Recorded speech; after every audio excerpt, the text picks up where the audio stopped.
The First Lady by James Patterson and Brendan Dubois. Chapter 1. 21 minutes before the ambush, Harrison Tucker, former state senator, former Ohio governor, president of the United States, leader of the free world, and a month away from being re-elected in a landslide to a second term, is lying on his chest on a king-size bed in an Atlanta hotel room, feet toward the headboard, chin resting on a pillow, watching a retrospective documentary on the TV series House of Cards with the love of his life. A breakfast cart with the remains of 2 meals has been pushed to one side of the small but adequate room, and he sighs with pleasure as his companion, Tammy Doyle, straddling his back, gives him a thorough and deep post-coital back rub. "Look," he says, watching the fictional president slither his way across the screen. Writers have to fictionalize politics and deal-making, like on the West Wing or Madam Secretary, but there's no way Frank Underwood could be elected president in real life. You know why? Tammy lowers her head, purrs in his ear. Prior to this, they were both clothed, while he was giving a fundraising speech and she was watching from a distant table that had cost her lobbying firm $10,000. But now they were both new, the room filled with the scent of perspiration, coffee, and sex. "Is it because he wears a toupee?" she whispers. "Or because what's-his-name was fired in disgrace?" "Hell no," Harrison replies. "It's because he strangled that dog in the first episode, remember? Most voters own cats or dogs. They have a sixth sense when it comes to someone who doesn't like animals. They would have felt that from Frank. No one would vote for him, trust me." She kisses his right ear. "Have I ever not trusted you? If you didn't, you'd have kept it quiet, which is a nice change of pace." Tammy laughs, a sound that still thrills him, and she really digs her warm fingers into his back and says, "Your state campaign director here in Georgia, Congressman Vickers." He closes his eyes. Only his Tammy talks politics after lovemaking. "I'd rather not think about him right now," Harrison says. "You should," Tammy says in her soft, low voice. The setup for the rally was a disaster. A jumble of people couldn't get in the door because they didn't have the right tickets. That means the wheels are coming off the field operation here. "I thought the speech went well." Tammy leans forward again, rubs her nose against his thick hair like a loving cat, rubbing up for attention. "Harry, the speech went well because the people love you. After years of conflict and shouting, you've calmed things down. You've got the country moving again. And because your opponent, the honorable governor from California, is a fruitcake. But there should have been more people there, and the ticket fiasco pissed off some of your supporters for no good reason. It all goes back to Congressman Vickers. Sack him." Harrison shifts a bit from her weight. "Tammy, the election's 4 weeks away. Wouldn't that be seen as a sign of weakness? Besides, the latest polls in Georgia have us up by 6%. 5.6, she replies. "And no, it won't be seen as a sign of weakness. It'll show that once again you have the balls to make the tough decisions when you need to do the right thing. Vickers is a drag on the campaign. Kick his butt to the curb. It'll energize your supporters and volunteers." "Good point," he admits. "I'll think about it." Tammy laughs again and reaches down to his shoulders, rolls him over onto his back, and her full curvy body is now on top of him.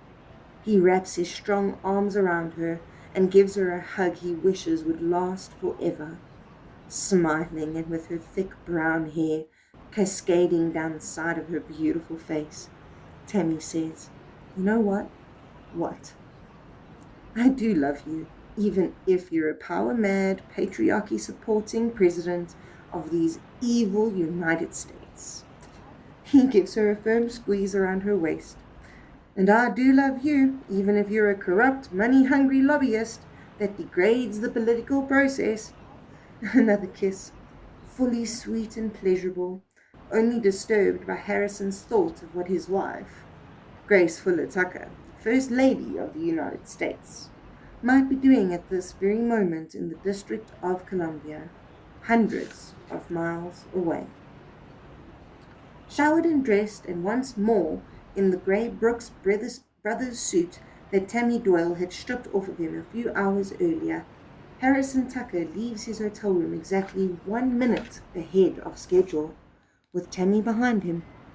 Outside the room, standing calmly on the Oriental-style carpeted floor, Jackson Thiel, the lead agent on his PPD, Personal Protective Detail, nods. "Good morning, Mr. President." "Good morning, Jackson," he says. His Secret Service agent, a tall, bulky African-American with short hair and the traditional curly Motorola radio wire running out of his ear, also says, "Morning, ma'am," and the acknowledgement of Tammy pleases Harrison. He knows he has put the Secret Service in an awkward position with his relationship. He loves this woman and refuses to call it an affair. But he has spent his last 4 years building trust with his agents, listening to their security recommendations, remembering their birthdays, and ensuring they are treated well. In return, they have treated him with respect, affection, and understanding. Harrison falls in line behind the business-suited Jackson as he heads to the near bank of elevators. Jackson brings up his coat sleeve and murmurs into the microphone. Cannell is on the move. Cannell being his Secret Service code name. As they get to the elevator, the door slides open, revealing another Secret Service agent and a quiet military man dressed in civilian clothes, holding 2 very thick and bulky briefcases. The only time in his presidency Harrison ever felt unready was the day he was briefed on the horrible power and responsibility belonging to him in that briefcase, carrying the codes and communications devices to launch nuclear weapons. Harrison goes in, followed by Jackson, and then Tammy. She smiles at all of them and lingers for a moment next to Harrison, and he knows it sounds like he's reverted back to high school, but that bright smile just lifts him off his feet. Even the man holding the keys to nuclear Armageddon doesn't seem as frightening. It's crowded in the small elevator, and Tammy is standing right next to him. He lowers his right hand, slips it into her left hand, gives it a squeeze.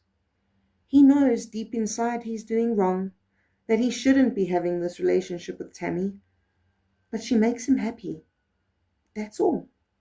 Gives him love and affection and makes him happy. And for all the late nights, the compromises, the hard decisions, and the bone-weary responsibilities of being what the Secret Service calls the man, well, doesn't he deserve some happiness? The elevator comes to a halt, and in seconds there's a procession moving quickly through an underground tunnel. Atlanta is honeycombed with tunnels and steam pipelines and old passageways, and this one leads to the sub-basement of the hotel, where he was supposedly spending the night, alone. Another elevator, another agent already prepositioned.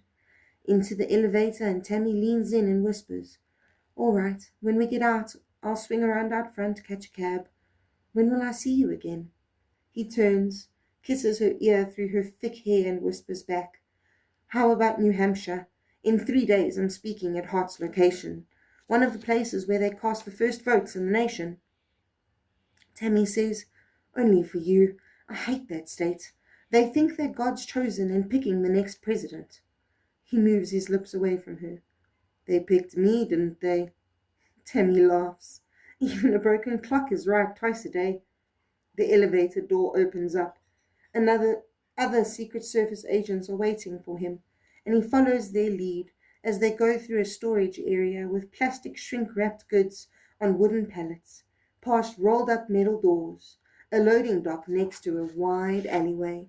It's barely dawn, and Atlanta's morning air feels refreshing, and his arm is around Tammy's shoulders. When he turns to say goodbye to Tammy is when it happens. The first thing he notices are the bright flashes of light, and he half expects to hear gunshots follow. And there are people now, coming out of a doorway, coming at him, more flashes of light, and it's cameras, Flashes, spotlights on television cameras. About a dozen of them moving toward him, some charging, baying beasts demanding to be fed, demanding to be answered, shouting at him, pushing ahead. Mr. President, Mr. President, Mr. President!